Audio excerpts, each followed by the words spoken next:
Radio Transmundial presenta Los Grandes Temas. Un tiempo donde el pastor Salvador de Lutri nos lleva a pensar en la problemática más profunda del ser humano. Los Grandes Temas. Vamos a abrir la Biblia en el primer capítulo del Evangelio de Juan. Primer capítulo del Evangelio de Juan. Y nos vamos a poner de pie para la lectura. Este es un capítulo que no se puede leer sentado, hay que leerlo de pie. Es como el himno nacional. Nadie puede cantar el himno nacional sentado, ¿no es cierto? No tiene que cantar de pie. Hay cosas que hay que hacerlas de pie. Usted sabe que cuando se canta la Aleluya de Händel, toda la gente se pone en pie. El Aleluya de Händel es una larga historia de que cuando lo cantaron delante de la reina de Inglaterra por primera vez y se empezó a cantar eso, la reina se puso en pie, y cuando se puso en pie la reina, se pusieron en pie todos y le preguntaron por qué, y ella dijo: porque en el Aleluya se rinde homenaje a un rey mucho más grande que yo. Entonces se pone en pie. Y sobre todo en los países anglosajones es costumbre que cuando empieza a sonar el Aleluya, toda la gente se pone en pie, porque es el homenaje a Dios. Y yo creo que este es un capítulo que hay que ponerse en pie para leerlo, porque es el prólogo del Evangelio. El prólogo del Evangelio de Juan. Juan va a escribir una parte del ministerio de Jesús y pone este prólogo. Nosotros no vamos a considerar todo el prólogo. Voy a sacar una frase del prólogo nada más hoy para hablar. Y de este prólogo vamos a hablar después en Adviento. Pero quisiera sí detenerme en esta frase de este prólogo y quiero leerlo todo hasta el versículo 14 para después subrayar la frase sobre la cual vamos a meditar.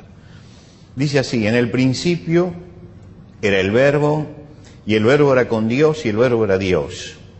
Este era en el principio con Dios. Todas las cosas por Él fueron hechas y sin Él nada de lo que ha sido hecho fue hecho. En Él estaba la vida y la vida era la luz de los hombres. La luz en las tinieblas resplandece y las tinieblas no prevalecieron contra ella. Hubo un hombre enviado de Dios, el cual se llamaba Juan. Este vino por testimonio para que diese testimonio de la luz, a fin de que todos creyesen en Él. No era Él la luz, sino para que diese testimonio de la luz. Aquella luz verdadera que alumbra a todos los hombres venía a este mundo. En este mundo estaba y el mundo por Él fue hecho, pero el mundo no le conoció. A los suyos vino y los suyos no le recibieron. Mas a todos los que le recibieron, a los que creen en su nombre, les dio potestad de ser hechos hijos de Dios, los cuales no son engendrados de sangre, ni de voluntad de carne, ni de voluntad de varón, sino de Dios. Y aquel Verbo fue hecho carne, y habitó entre nosotros, y vimos su gloria, gloria como del unigénito del Padre, lleno de gracia y de verdad. Y vamos a meditar en esta última frase: y vimos su gloria, gloria como del unigénito del Padre, lleno de gracia y de verdad. Oremos al Señor. Señor, permítenos hoy con simpleza penetrar en la palabra tuya, para que podamos salir realmente bendecidos y con el deseo, Señor, de ser también de bendición para otros. Te lo rogamos por Cristo Jesús. Amén. Pueden tomar asiento.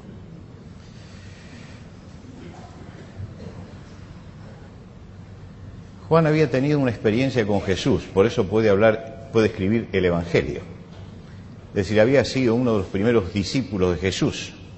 Había seguido todo el ministerio. Había visto la crucifixión de cerca. Había visto el juicio de Jesús de cerca. Él fue el que entró en la casa del sumo sacerdote cuando lo juzgaban, porque era conocido del sumo sacerdote. Él lo vio en la ascensión. Y él seguramente conocía los 3 evangelios anteriores, Mateo, Marcos y Lucas, porque escribe el último de los evangelios y añade cosas que en los otros evangelios no están. Pero yo quedé cautivado por esta frase y desde hace un mes que estoy reflexionando sobre esta frase, que es la que quiero desarrollar hoy con toda sencillez, esta mañana, para todos nosotros.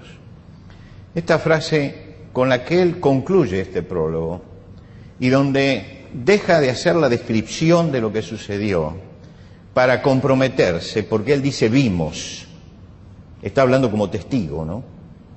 Él dice y vimos su gloria, gloria como del unigénito del Padre, lleno de gracia y de verdad. Está hablando, por supuesto, de Jesús. ¿Qué significa la gloria? ¿Qué quiso decir Juan cuando dijo la gloria? ¿Qué es la gloria? ¿O qué es gloria? A veces hay palabras que nosotros usamos mucho, pero que son muy difíciles de definir. Y por lo menos en los diccionarios del idioma español hay 14 definiciones diferentes de la palabra gloria. El diccionario teológico de Dufour, que es uno de los más famosos, le dedica 7 páginas de una letra pequeñita a definir el tema de la palabra gloria. Los hebreos tenían una palabra que aparece en el Antiguo Testamento muchas veces traducida como gloria, la gloria de Dios. Era la palabra kabod, y esa palabra significaba el peso y la importancia de la persona. El peso y la importancia de la persona. Los griegos tenían otra palabra, que es la que se usa en el Nuevo Testamento, es la palabra doxa, y esa palabra habla de la brillantez, de la majestad, de lo imponente de la persona. Si Juan hubiera escrito su evangelio para nosotros, para nuestro tiempo, usando el lenguaje de todos los días nuestro, él hubiera dicho, vimos la grandeza de Dios. Vimos la grandeza de Dios. Porque en definitiva todo esto, el peso, el brillo, la majestad, la imponencia, habla de una sola cosa, que es de la grandeza de Dios. Él dice que en Jesús él vio la grandeza de Dios, vio la gloria de Dios, vio lo que era grande en Dios. En las antiguas iglesias, cuando se pintaban las cúpulas, ¿no?, si se ponía en la imagen, en la pintura, se ponía un pedazo del cielo como si se descorriera el cielo y se viera lo que hay detrás. Y entonces aparecían los ángeles y Dios sentado en su trono. A ese círculo se llamaba la gloria. Entonces se decía que tal pintor pintó la gloria. Pintó la gloria. Y ya todos sabían de que eso era lo que se estaba viendo. La gloria de Dios es ver la grandeza de Dios. Y lo que Juan nos está diciendo es que él vio en Jesús la grandeza de Dios. Ahora, cuando uno lee la historia de Juan, uno sabe que Juan, como discípulo de Jesús, escuchó sus enseñanzas, vio todos sus milagros y los siguió. Como apóstol, como uno de los 12 elegidos, separado del grupo de discípulos, tuvo además un entrenamiento especial, una familiaridad con Jesús, una intimidad que los otros no tuvieron. Pero además, 7 veces en la vida de Jesús, Jesús llamó a 3 de sus discípulos aparte, Pedro, Juan y Jacobo, y los llamó aparte y estuvo con ellos hablando y mostrando 7 cosas maravillosas, especialmente a ellos. Quiere decir que cuando Juan está hablando del testimonio de él, está diciendo que él lo vio como discípulo, como lo vieron todos los que seguían a Jesús, que lo vio como apóstol en la intimidad y que lo vio también en esos momentos de intimidad, entre los cuales aparece la transfiguración, Jesús transfigurándose delante de los 3 nada más, no de los 12, sino de los 3. Juan dice, y vimos su gloria, y vimos su gloria. ¿Cuándo vio Juan la gloria de Jesús? Es muy fácil decir, bueno, habla de la transfiguración, el monte de la transfiguración. Pero realmente cuando usted lee el pasaje, él no se está refiriendo al monte de la transfiguración, de que él vio la gloria de Dios allí. Él vio la gloria de Dios en toda su dimensión desde el principio. La grandeza de Dios y la gloria de Dios en Jesucristo no apareció en un momento, es como el amanecer, ¿no? El amanecer usted ve que empieza a perfilarse sobre el horizonte las primeras luces y después empieza a verse el sol asomar, pero todavía las sombras están allí, hasta que empieza a subir y empiezan a desaparecer las sombras y entonces irradia toda la luz. Así fue el ministerio de Jesús.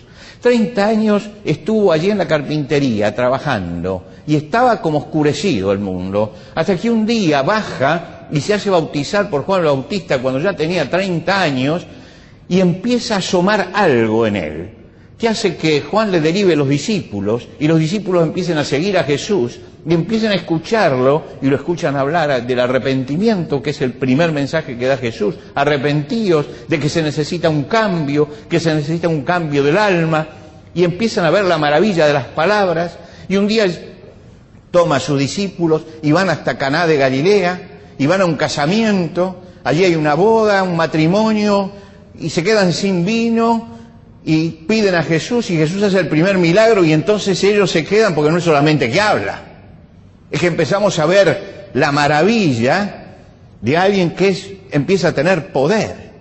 Es decir, que lentamente ellos empezaron a ver la grandeza de Cristo, empiezan a ver la gloria de Cristo, empieza a asomar la gloria de Cristo. Lo ven en las palabras, lo ven en los milagros, lo ven cuando se acerca al pozo de Jacob y en el pozo de Jacob se encuentra con una mujer que no tiene sentido en su vida y que está entregada a cambios y degradaciones morales, y Jesús se acerca a esa mujer y la devuelve totalmente transformada. Y ven cómo esta mujer se transforma en una persona que lleva un gran mensaje hacia su pueblo y que el pueblo la sigue y lo lleva hasta Jesús. Y los discípulos se quedan asombrados de que Jesús haga esto. Realmente Él se anima a acercarse a una mujer, cosa extrañísima en ese momento, a hablarle, y a una mujer que tiene una historia oscura, y sin embargo Él la transforma. Y va al estanque de Betesda y hay un hombre allí paralítico, 38 años, que está puesto allí. Y Jesús lo levanta, y Juan ve cómo levanta ese paralítico que tiene 38 años tullido. Ya no es el agua en vino. Y van a la tumba de Lázaro y hace 4 días que está muerto, y ve cómo sale resucitado Lázaro. Y va viendo realmente la grandeza de Dios, la gloria de Dios en los milagros, en todo lo que hizo, en todo lo que dijo. Una gloria que trasciende a la muerte. Y vio la gloria de Cristo en la muerte. ¿Qué pasó cuando Jesús murió? El centurión romano que presidió la crucifixión como ejecutor del derecho del imperio que lo había condenado, después de crucificarlo y verlo morir, el centurión dijo: verdaderamente este hombre era justo. Fíjese, este hombre que ejecuta la justicia está diciendo que Pilato, que es el gobernador, en la aplicación del derecho se equivocó. Y lo está diciendo públicamente. Él ha visto la gloria de Dios. Ha visto la gloria de Dios. Y la multitud que gritó crucifícale, dice que se fue hiriendo sus pechos, golpeándose el pecho, y esto es una señal de contrición. Golpeándose el pecho, habían visto realmente la gloria de Dios. Nadie había muerto como Jesús murió. No se escuchó una maldición desde la cruz. Se escuchó el perdón para los verdugos. Se escuchó entregar el Espíritu a Dios. Era ver realmente la gloria de Dios. Lo que conmovía a los discípulos era ver esa palabra poderosa de Jesús. Era ver esa transformación que la palabra producía. Jesús se acercaba a la persona y la persona era transformada. Ver cómo el poder de Jesús solucionaba el problema de la salud de la persona en un momento, en un instante. Era el resplandor de la divinidad. Pero yo creo que tenemos que ir más al fondo de esto.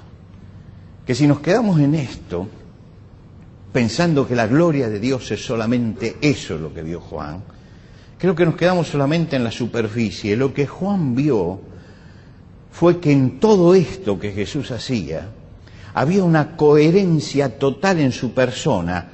Todo lo que enseñaba, todo lo que decía, todo lo que vivía, todo lo que obraba, era coherente. Era coherente. Había una coherencia total. Y entonces Juan escribe en el principio del Evangelio: y vimos su gloria, gloria como del unigénito del Padre, lleno de gracia y de verdad. De gracia y de verdad. La gracia es la manifestación del amor de Dios. Eso es la gracia. La gracia. Dios toma una criatura y la acepta como es. Dios nos acepta a nosotros como somos. Cuando venimos a Jesús, nos acepta como somos, con nuestras cargas, con nuestros problemas, con nuestros pecados. Nos acepta así y nos perdona. Nos perdona. Y continúa una obra transformadora en nosotros. Esto es la gracia de Dios, es el amor de Dios. Es el amor de Dios. Pero juntamente con la gracia viene la verdad. La verdad no es la aceptación simplemente de la persona. Es la verdad que se une a esa aceptación. Se ve cuando la mujer adúltera, ¿recuerdan ustedes? La traen a Jesús para matarla y Jesús muestra su gracia. Hace que los que la acusan, que tienen ya la piedra en la mano para lapidarla, se tengan que ir. Y Jesús se acerca y dice: ¿dónde están los que te acusaban? Se fueron, todos se fueron, Señor. Esta es la gracia de Dios. Y entonces Jesús le dice: vete y no peques más. Y esta es la verdad. La gracia y la verdad. La verdad es que te equivocaste. La verdad es que hiciste mal. La gracia te perdona, pero la verdad te muestra la realidad. Y se acerca al hombre en el estanque de Betesda. ¿Qué quieres? 38 años. Y lo levanta. La gracia de Dios levanta a ese hombre tullido 38 años. Y la verdad le dice: vete, pero no peques para que no te pase una cosa peor. Y aquel hombre debe haber entendido lo que Jesús le dijo. Debe haber entendido. Nosotros no lo entendemos, no sabemos porque no conocemos la historia, pero Jesús le está diciendo algo. Le está diciendo: esto no vino por nada en este caso. La gracia y la verdad unida en Jesús. Y es tan difícil unir la gracia y la verdad. Juan fue tocado por esa gracia y esa verdad. ¿Por qué está escribiendo el Evangelio? Porque realmente la gloria de Dios había tocado la vida de él. Él era un hombre que buscaba su propia gloria. Lo perseguía a Jesús con su hermanito Jacobo para decirle: Señor, cuando venga el reino, uno se sienta a la derecha y otro a la izquierda. Es decir, esto es buscar la propia gloria. Y Jesús le decía: ustedes no saben todavía de qué espíritu son. Ustedes todavía no saben. Y cuando pasaron por la aldea samaritana y la aldea samaritana no los recibió, se fueron al Señor y dijeron: Señor, los quemamos a todos, hacemos descender fuego del cielo. Es decir, ustedes no saben de qué espíritu son. Ustedes no saben de qué espíritu son. Hasta que llega un momento en que la gloria de Dios toca a Juan. Y lo toca de una forma tal que lo convierte en el discípulo por excelencia del amor. Lea usted las cartas de Juan. Y él es el que habla del amor de Dios. Él habla del Dios que es amor.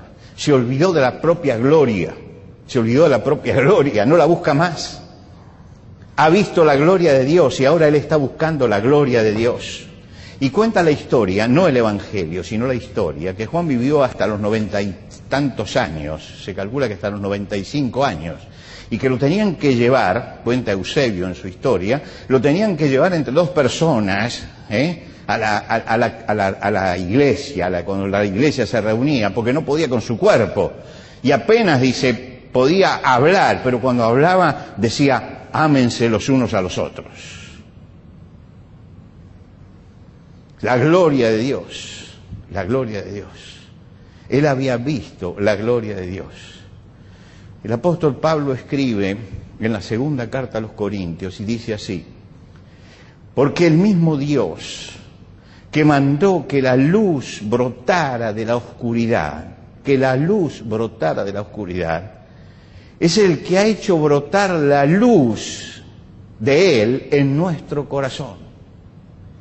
El mismo Dios que hizo que la luz brotara de la oscuridad, y nos remite a Génesis, dijo Dios sea la luz, y fue la luz, es el mismo Dios que ha hecho que la luz brotara en el corazón de los cristianos, para que podamos iluminar a otros, dándoles a conocer la gloria de Dios que brilla en Jesucristo. Y acá este es el mensaje para nosotros. ¿Cuál es la misión del cristiano? A nosotros nos ha alcanzado la gracia de Dios. Hemos sido tocados por la gloria de Dios. Ahora, nosotros tenemos que proyectar esa gloria de Dios. Y así como Juan se sienta y escribe su evangelio y nos proyecta a nosotros la gloria de Dios y nos hace pensar en esto, cada uno de nosotros tiene que reflejar esa gloria de Dios, la luz que Dios puso en tu vida cuando perdonó tus pecados, cuando te salvó. Esa luz es la que tiene que resplandecer hacia afuera. Lo escribe el apóstol Pablo, que tiene antecedentes para esto. Tiene antecedentes. ¿Por qué? Porque él había sido un perseguidor de los cristianos, a quien Dios había derribado en el camino y había tocado el corazón. Y él hablaba de ese encuentro con Dios. Él dice, reveló a su Hijo en mí. Revelar es quitar el velo y poner la luz de Dios en el corazón de él. Dice, Dios reveló a su Hijo en mí, le sacó el velo, la luz de Dios inundó mi corazón y en ese momento la vida de él se transforma y comienza a ser el apóstol de los gentiles, la gran transformación. Yo tendría, no puedo precisar, pero tendría entre 7 y 9 años, y estaba caminando un día por Buenos Aires, por Villa del Parque, sobre la calle principal de Villa del Parque, que es la calle Cuenca. En Cuenca y Cimbrón, junto en esa esquina, había me imagino que todavía hay, aunque hace mucho que no paso por ahí, una iglesia luterana. Entonces un día pasé y abrí la puerta, porque estaba abierta, a ver qué había dentro. Claro, ya le digo, debe tener entre 7 y 9 años, no entendía muy bien esto. Y entonces veo una imagen del Buen Pastor, y digo, eso yo lo conozco. Entonces fui a mi abuelo y le pregunté, le dije, ¿qué son esos luteranos? Entonces mi abuelo, con su limitada sapiencia, sin embargo trató de explicarme de todas las ramas de la confesión cristiana, que hay diversas ramas de la confesión cristiana, luteranos, bautistas, metodistas, católicos, esto, lo otro y aquello. Y yo, un muchachito todavía, sin darme mucha cuenta, digo, claro, digo, esto es como una competición, todos corren para ver quién va a llegar al cielo de todos ellos. Mi abuelo me miró y yo siento ahora que en ese momento me dijo, vos no sabés de qué espíritu sos.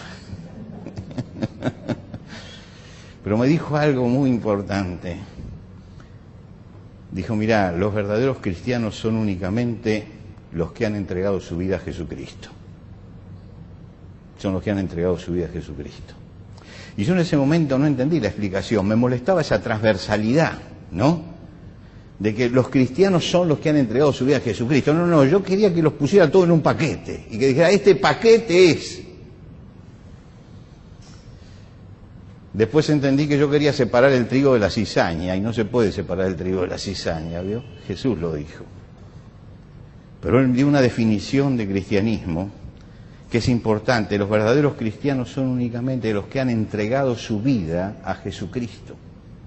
se han entregado su vida a Jesucristo. ¿Qué era entregar la vida a Cristo? Tampoco lo entendí ese día. Yo tengo muy claro esa conversación, la tengo clarísima esa conversación, porque me dejó una cantidad de interrogantes, unos interrogantes tremendos. En primer lugar, esa transversalidad, que mi abuelo no dijera la verdad, los cristianos son los que han entregado su vida a Jesucristo. Por lo tanto, te puedes encontrar cristianos en todas partes. Y lo segundo que me había dicho es entregar su vida a Jesucristo. Y lo entendí unos años después, cuando a los 11 años yo sentí realmente el impacto de Dios en mi vida y sentí que no era cuestión de ir a la iglesia, no era cuestión de cantar, no era cuestión de conocer la Biblia, ni de ganar concursos bíblicos, que era algo muy famoso en aquel tiempo, ¿no? Sino que el asunto era que Cristo hiciera algo en mi vida, transformara mi vida y mi corazón. Y ese día entendí lo primero. Entendí esto que era fundamental, entregar la vida a Cristo. ¿Y qué significa entregar la vida a Cristo? Que uno empieza a pensar como un cristiano, empieza a hablar como un cristiano y empieza a obrar como un cristiano.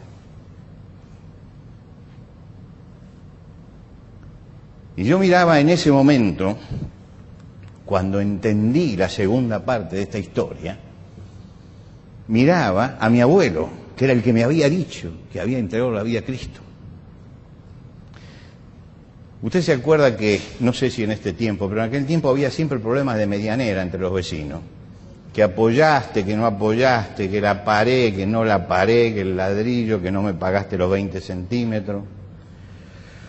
El vecino al lado de la casa de mi abuelo le había hecho un problema por esto. Le había hecho un problema grave, legal. Por lo que yo entiendo ahora, legal, porque después firmaron un papel. Y lo había hecho con toda injusticia. Ahora vivía al lado y era almacenero y tenía el almacén a la vuelta. Entonces todos los días, a las 4 de la tarde, cuando abría el almacenero salía y pasaba frente al negocio de mi abuelo. Pasaba. Y mi abuelo lo veía pasar. Y yo veía que él lo miraba. Y decía en su sintaxis, esto los que conocen algo de italiano se van a dar cuenta porque en su sintaxis italiana, él decía, Dios que lo bendiga. Y yo empezaba a escucharlo y cada vez que lo veía pasar, él decía, Dios que lo bendiga. Es que Dios había bendecido la vida de él y había transformado la vida de él. Y esa transformación de vida se manifestaba en eso que yo le escuchaba decir entre dientes, que cuando su enemigo pasaba, él tenía que pedir la bendición de Dios para él, y pedía la bendición de Dios. Hermanos, la nueva vida en Cristo es mucho más que un pasaporte para ir al cielo. Es mucho más que una garantía para la eternidad.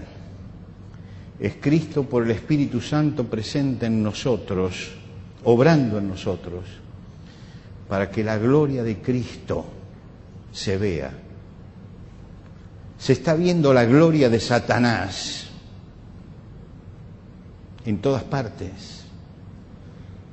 Odios, rencores, insultos, divisiones, agresiones, suma, todo eso ¿qué es? Es la gloria de Satanás, que se enseñorea de nuestra sociedad. Se enseñorea de nuestra sociedad. Una sociedad que muestra todos los días la gloria de Satanás. Y los cristianos estamos aquí ¿para qué? No para enredarnos, como dice Pablo, en los negocios de la vida, sino para entregar la vida al Señor y para vivir y mostrar la gloria de Dios. En cada uno de nosotros convergen tres fuerzas. La fuerza del pensamiento, porque todos pensamos. La fuerza de la palabra, porque todos podemos transmitir lo que pensamos. Y la fuerza de la acción. El problema, ¿sabe cuál es? Coordinar las tres fuerzas. El asunto es coordinarla. Porque muchas veces pensamos una cosa pero decimos otra. Y muchas veces decimos una cosa pero hacemos otra. La gloria que vio Juan en Jesucristo era que él pensaba, decía y hacía coordinadamente todo. Jesús pensaba, enseñaba y practicaba, y todo estaba en perfecta armonía. Y realmente Cristo se ve en nosotros cuando lo que pensamos y lo que decimos y lo que obramos está perfectamente coordinado en nuestra vida. Cuando yo digo soy cristiano y pienso como cristiano y vivo como cristiano y trabajo como cristiano y estudio como cristiano y soy esposo, esposa, hijo, padre como cristiano, y cuando empiezo a traer eso que pienso a la realidad de mi vida, entonces es cuando se empieza a ver la gloria de Dios en nosotros. Es una lucha, y yo sé que es una lucha. Es difícil conseguir la coherencia, es difícil ser coherente. Todo lo que pienso, todo lo que digo, todo lo que hago tiene que tener coherencia. Coherencia. Y es difícil, esa es la lucha del cristiano, tener la coherencia. Pero cuando tenemos esa coherencia, mostramos realmente la gloria de Jesucristo. Y podemos decir junto con Juan, vimos su gloria, gloria como del unigénito del Padre, lleno de gracia y de verdad. Y por eso podemos mostrar la gloria de Jesucristo. Podemos mostrarla. Y cada uno de nosotros, allí donde está puesto por Dios para mostrar la gloria de Cristo. Hoy nosotros venimos y decimos, somos cristianos. Lo estamos diciendo, hemos cantado ¿a qué? A Cristo. Hemos alabado a Jesucristo. Hemos elevado nuestro corazón a Jesucristo. Hemos abierto la boca y hemos proclamado esto. Nos hemos bautizado y hemos dicho que confiamos en Cristo. Este es el pensamiento, esas son las palabras. Ahora viene la acción. Y la acción tiene que mostrar también a Jesucristo. Si nuestra vida lleva el sello de Jesucristo, vamos a mostrar la gloria de Dios. Y como dice Juan, la luz siempre resplandece en las tinieblas. Y aunque sean muchas las manifestaciones de la gloria de Satanás permanente, si la luz de Cristo está encendida en nosotros, esa luz siempre va a brillar en medio de las tinieblas. Y esa luz es la que tenemos que tener encendida todos los días, en medio de la gloria de Satanás. Tenemos que mostrar la luz de la gloria de Dios. Y un poco de luz puede mucho más que todas las tinieblas. Y nosotros hemos sido hechos luz en Jesucristo. Señor, te damos gracias esta mañana porque hemos llegado hasta tu casa y nos hemos detenido a pensar en la grandeza de Cristo y en la obra de Jesucristo en nosotros. Te rogamos, Padre, que nuestra vida tenga esa coherencia para que todo lo que pensamos sea acorde a todo lo que decimos y todo lo que decimos esté coordinado con todo lo que hacemos. Porque cuando mostramos esa integridad es cuando mostramos realmente a Jesucristo en nuestra vida. Señor, comenzamos una semana. Esta semana vamos a estar en contacto constante con las tinieblas. Permítenos, Señor, que cada uno de nosotros brille en el lugar donde está y sea luz en Jesucristo. Que esa luz que Cristo puso en nuestros corazones se vea en medio de las tinieblas y que el brillo de nuestra vida, el brillo de Jesucristo en nosotros, ese brillo pueda iluminar a los que están a nuestro alrededor y marcarles el rumbo. Bendícenos, Señor, para que sea así. Que busquemos en el ejemplo tremendo de Jesucristo y en su coherencia encontrar el modelo sobre el cual nosotros también tenemos que edificar nuestra vida. Bendícenos, Señor, esta semana. Y al despedirnos, Señor, hoy lo hacemos agradecidos, elevando nuestra adoración hasta tu trono en el nombre de Cristo Jesús, nuestro Salvador.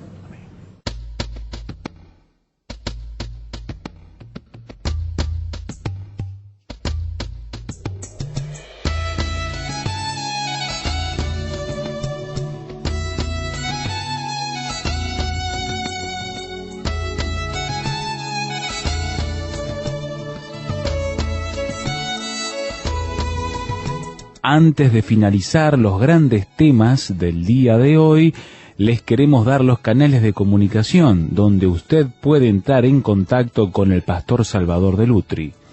Por carta, hágalo a Los Grandes Temas, casilla de correo 5051, Montevideo, Uruguay. Los Grandes Temas, casilla de correo 5051, Montevideo, Uruguay. Y el correo electrónico losgrandestemas@transmundial.org.